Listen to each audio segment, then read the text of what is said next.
Hello दोस्तों, स्वागत है आप सभी का एक बार फिर से भारत के number 1 news channel DLS news पर। और आइए बात करते हैं आज तारीख 27 जनवरी 2021 दिन बुधवार के मुख्य समाचारों और टुडे ब्रेकिंग न्यूज के इस अपडेट में जानते हैं देश भर की तमाम बड़ी खबरों पर नजर डालते हैं। आपको पता होगा दोस्तों कि कल गणतंत्र दिवस के मौके पर हमारे भारत देश में बहुत ही दुख भरी खबरें भी हमें देखने को मिली। किसान आंदोलन के अंदर ट्रैक्टर रैली का माहौल कुछ बिगड़ सा गया था और उसके बाद सरकार ने कई बड़े फैसले भी लिए हैं। शराब की दुकानें बंद करने को लेकर और इंटरनेट बंद रहने को लेकर भी बड़ी खबर आ रही है, मैं आपको बताऊंगा। और इसके अलावा भी सरकार की तरफ से कल गणतंत्र दिवस के मौके पर कुछ बड़े ऐलान भी किए गए हैं, वो क्या है वो भी जानेंगे अपन। कुछ टेक्नोलॉजी को लेकर भी खबरें जानेंगे और एजुकेशन शिक्षा से जुड़ी खबरें भी हैं। स्टूडेंट्स छात्र छात्राओं के लिए बोर्ड एग्जाम्स को लेकर भी अपडेट आ रहे हैं। तो आइए फटाफट से नजर डालते हैं एक-एक करके आज की सभी तमाम 50 बड़ी ही महत्वपूर्ण और काम की खबरों पर। इस वीडियो को एकदम पूरा लास्ट तक देखते रहिएगा। सीधे बात करें पहले अपडेट की, तो कल दोस्तों रिपब्लिक डे के मौके पर इंडियन आर्मी जो है ना, भारतीय सेना, उनके जवानों के द्वारा कुछ यूं मनाया गया गणतंत्र दिवस। 17,000 फीट ऊंचाई पर तिरंगा झंडा लहराया गया। इसकी कुछ तस्वीरें भी आप देख सकते हैं स्क्रीन पर। भीषण ठंड के बावजूद इंडो तिब्बत सीमा पुलिस के जवानों का उत्साह गणतंत्र दिवस के मौके पर कम नहीं हुआ और 17,000 फीट की ऊंचाई पर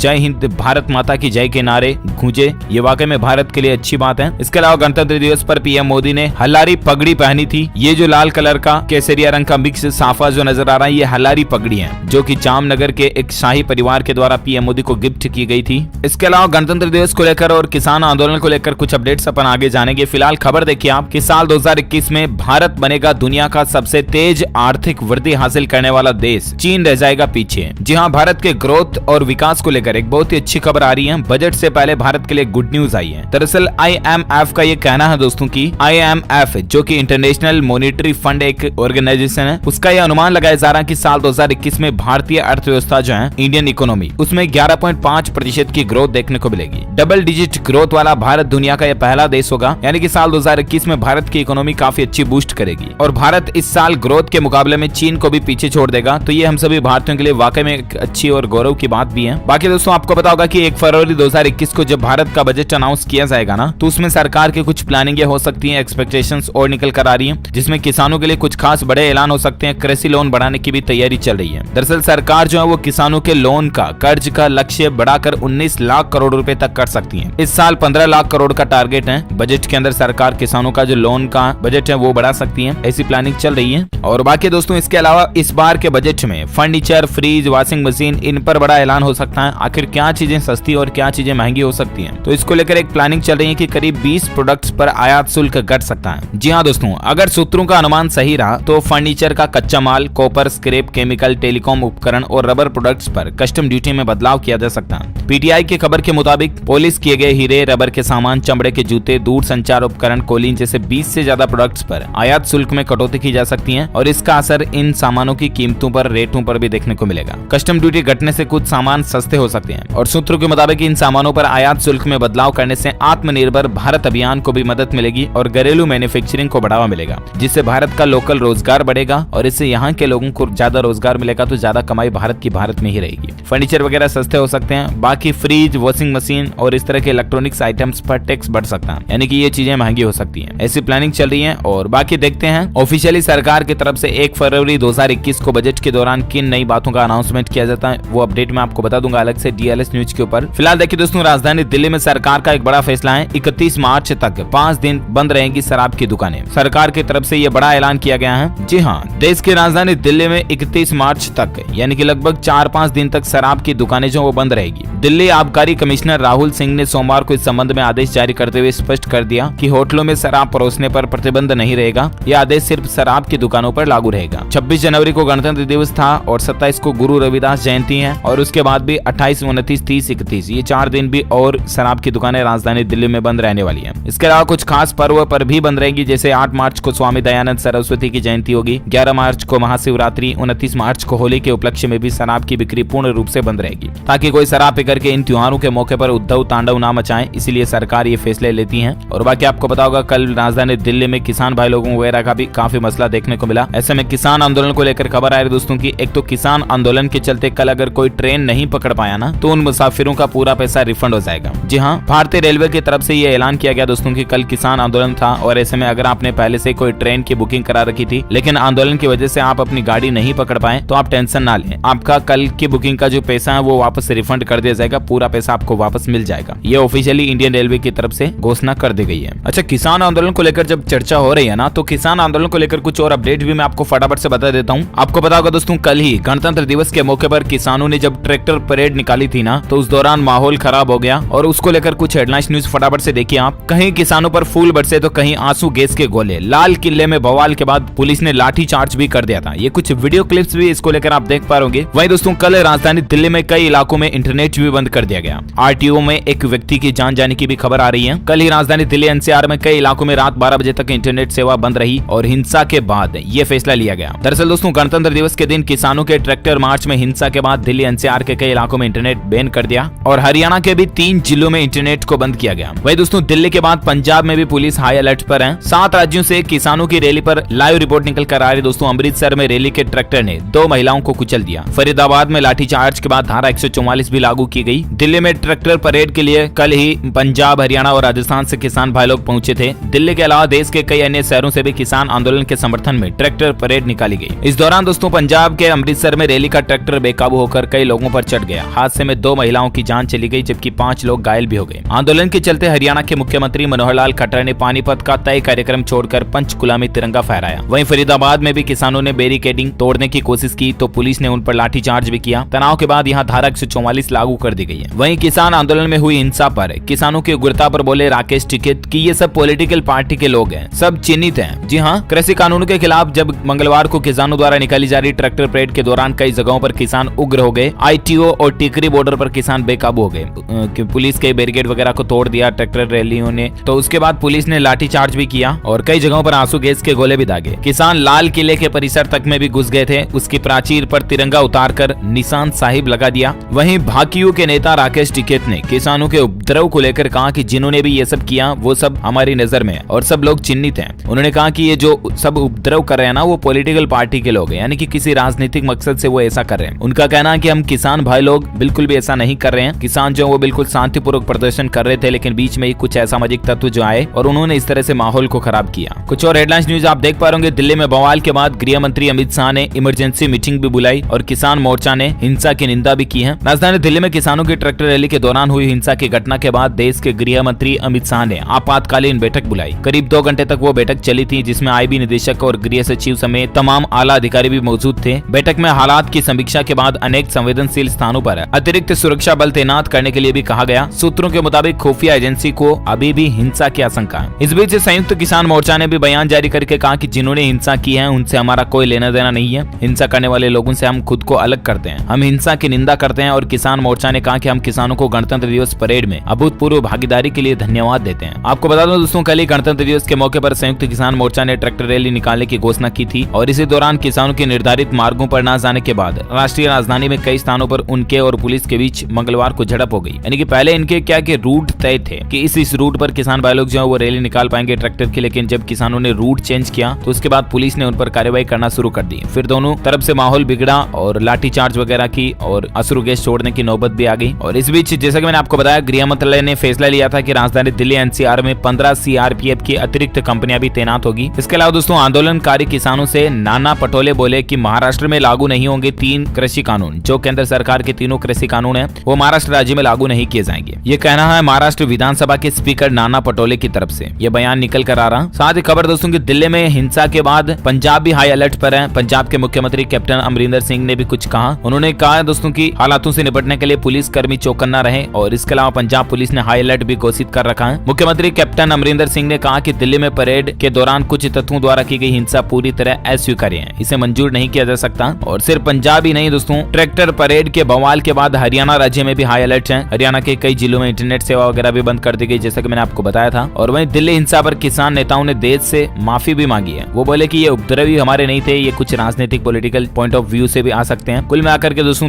कल जो हुई हिंसा उसको लेकर किसान नेताओं ने, किसान संगठन ने देश से माफी भी मांगी है। तो ये कुछ रहे किसान आंदोलन को लेकर चर्चाएं और बातें चीतें। उम्मीद आपको जानने मिली होगी। बाकी अब देखना ही होगा दोस्तों की क्या सरकार वाकई में अब किसान भाई लोगों को कृषि कानूनों को लेकर क्या आश्वासन देती है, या फिर कृषि कानूनों को पूर्ण रूप से हटा देती है या नहीं। देखते हैं सरकार और किसानों के बीच और क्या नई बातचीत सामने देखने को मिलती है। मैं आपको अपडेट बता दूंगा DLS न्यूज चैनल के माध्यम से। तो इसके लिए आप मेरे साथ जुड़े रहेगा और इस चैनल को सब्सक्राइब करके बेल आइकन जरूर दबा के रखिएगा, है ना। बाकी अब अपन जान लेते हैं फटाफट से देश की कुछ और बड़ी खबरों को, जहां तमाम मौसम समाचार को लेकर अपडेट है दोस्तों। एक तो 21 सालों में सबसे ठंडा रहा था यह गणतंत्र दिवस। कई राज्यों में घने कोहरे का अभी भी अलर्ट आ रहा। मौसम विभाग की तरफ से ये चेतावनी है। ठंड ने फिर से मारा जोर। माउंट आबू में फिर जमी बर्फ। पंजाब, हरियाणा, चंडीगढ़, उत्तर प्रदेश और बिहार में घना कोहरा छाए रहने का अलर्ट फिर से निकल कर आ रहा। संपूर्ण भारत का आज 27 जनवरी 2021 का मौसम पूर्वानुमान आखिर क्या कहता है, तो मैं आपको बता दूं अगले 24 से 48 घंटों के दौरान उत्तर पश्चिम भारत में कोहरे का घनत्व घटने की उम्मीद है। हालांकि उत्तर प्रदेश, बिहार और पश्चिम बंगाल के कुछ हिस्सों में घना कोहरा छाए रहने के आसार अभी भी नजर आ रहे हैं। इसके अलावा उत्तर पश्चिम भारत और मध्य प्रदेश के कुछ क्षेत्रों में अत्यधिक ठंड के दिन बने रहने की संभावना है।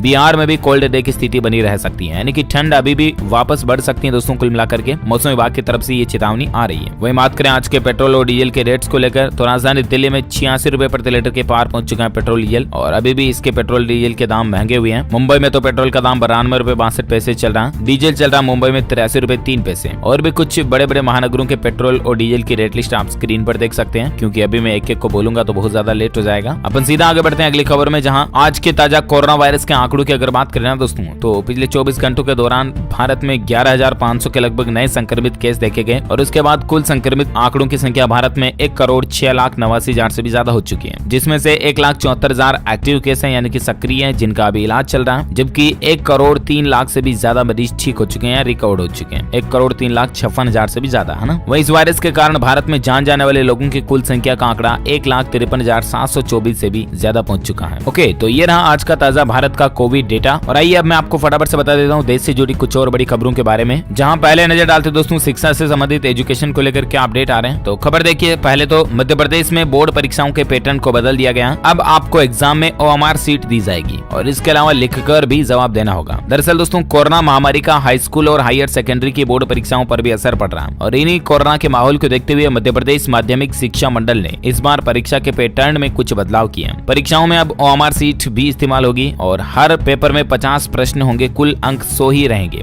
3 और 4 अंकों के प्रश्न उत्तर पुस्तिका में हल करने होंगे, जबकि OMR सीट में काले गोले लगाकर पहले आधे घंटे में 30 प्रश्न हल करने होंगे। 20 सवालों के जवाब आपको उत्तर पुस्तिकाओं में लिखने होंगे। तो ये नया एग्जाम पैटर्न जो है वो चेंज कर दिया गया मध्य प्रदेश राज्य के स्टूडेंट्स को लेकर, अच्छी बात है। अच्छा, साथ ही अगली खबर देखिए दोस्तों, 1 फरवरी को जारी होगा CA फाइनल की परीक्षा का परिणाम। ICAI की तरफ से ऑफिशियली घोषणा भी कर दी गई है। कल ही ICAI की तरफ से, यानी कि institute of chartered accountants of India जो है, उसकी तरफ से ये अनाउंसमेंट किया गया है कि दोस्तों CA फाइनल का जो एग्जाम रिजल्ट्स हैं वो 1 फरवरी 2021 को घोषित किया जाएगा। ओके, तो 1 फरवरी के दिन आप ऑफिशियल वेबसाइट के जरिए चेक कर लीजिएगा। ICAI का जो ऑफिशियल पोर्टल है www.icai.org पर लॉगिन करके आप अपना रिजल्ट चेक कर पाएंगे। ओके, बेस्ट ऑफ लक आपके रिजल्ट को लेकर। अगर आपने भी एग्जाम बना तो हमारी DLS न्यूज फैमिली की तरफ से आपको बहुत बहुत बेस्ट ऑफ लक। और अगली खबर देखिए दोस्तों, नई राष्ट्रीय शिक्षा नीति भी इसी साल से लागू करने की योजना चल रही है। पाठ्यक्रम में शामिल होगा AI और कोडिंग। AI बोले तो आर्टिफिशियल इंटेलिजेंस, और कोडिंग भी आपको सीखने को मिलेगी। इस तरह की नई राष्ट्रीय शिक्षा नीति जो इसी साल से शुरू होने की योजना तो चल रही है लंबे समय से काफी। लेकिन दोस्तों फिलहाल जो नई राष्ट्रीय शिक्षा नीति के अमल का रोड मैप तैयार किया गया ना, उनमें ज्यादातर टास्क पर इसी साल से काम शुरू होगा, और ऐसे में नीति के अमल के लिहाज से ये साल काफी अहम होगा। यानी कि उम्मीद है साल 2021 में आपको नया शिक्षा कानून शिक्षा नीति देखने को मिले। इससे कुल मिलाकर के एटलीस्ट स्टूडेंट्स को ही आर्टिफिशियल इंटेलिजेंस यानी कि AI वगैरह और भी कई सारी नई विद्याओं को सीखने की योजना पर काम होगा। तो योजना कंप्लीट होनी चाहिए। और साथ ही अगली खबर देखिए दोस्तों, JEE मेन 2021 को लेकर अपडेट है। नेशनल टेस्टिंग एजेंसी बुधवार को ओपन करेगी कलेक्शन विंडो। 30 जनवरी तक एप्लीकेशन फॉर्म में सुधार कर स्टूडेंट्स जो है वो रीअप्लाई कर सकते हैं। तो JEE मेंस एग्जाम को लेकर ये अपडेट है। इसका ऑफिशियल पोर्टल है jeemain.nta.nic.in। इस पोर्टल के जरिए आप अपने एग्जामिनेशन फॉर्म में करेक्शन कर सकते हैं। ओके, और आइए अब नजर डालते हैं कुछ और बड़ी खबरों में देश से जुड़ी, जहां अपडेट देखिए दोस्तों, उत्तराखंड के मुख्यमंत्री का ऐलान है 13 राज्यों के 13 जिलों में नए पर्यटन स्थल विकसित किए जाएंगे। यानी कि उत्तराखंड के हर राज्य के हर जिले में एक नया पर्यटन स्थल रहेगा। तो ये वाकई में उत्तराखंड के मुख्यमंत्री की तरफ से एक नई पहल भी है। उत्तराखंड के CM त्रिवेंद्र सिंह रावत ने राष्ट्रीय पर्यटन दिवस के मौके पर राज्य में पर्यटन क्षेत्र को विकसित करने की योजना बनाई है। त्रिवेंद्र सिंह रावत ने प्रदेशवासियों राष्ट्रीय पर्यटन को